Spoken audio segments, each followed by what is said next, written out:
L'Érythrée est un pays de la Corne de l'Afrique entre l'Éthiopie, le Soudan, Djibouti et la mer Rouge. Sa capitale s'appelle Asmara. L'Érythrée n'est indépendante que depuis 1993. Avant, c'était une région de l'Éthiopie. Aujourd'hui, certains appellent ce pays la Corée du Nord de l'Afrique. Pourquoi cette réputation? À cause d'un homme et de son régime, le président Isaias Afewerki. Pendant 30 ans, cet homme s'est battu pour l'indépendance de l'Érythrée contre l'Éthiopie. C'était un héros, mais depuis qu'il est au pouvoir, c'est un dictateur.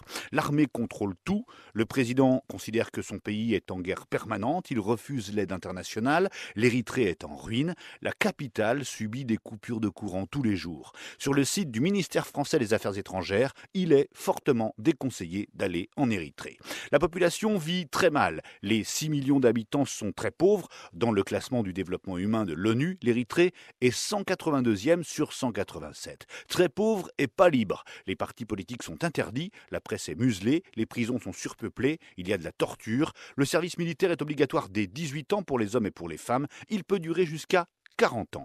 Dès lors, on comprend que les habitants s'enfuient. Et pourtant, les frontières sont fermées. Barbelés, champs de mines, les soldats tirent sur tout ce qui bouge. Malgré tout, chaque mois, on estime entre 2000 et 4000 le nombre d'Érythréens qui passent les frontières. Une bonne part va en Éthiopie et au Soudan, juste derrière les frontières. 200 000 réfugiés s'y trouveraient dans des camps.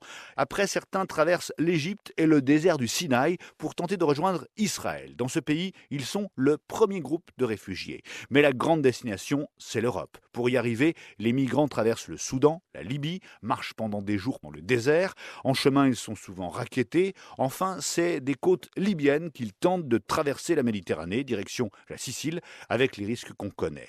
En 2014, le nombre d'Érythréens arrivés en Italie a triplé par rapport à 2013. Juste après les Syriens, ils sont les réfugiés les plus nombreux à accoster en Italie, presque un quart. Et en l'espace de 10 ans, 350 000 Érythréens auraient quitté leur pays.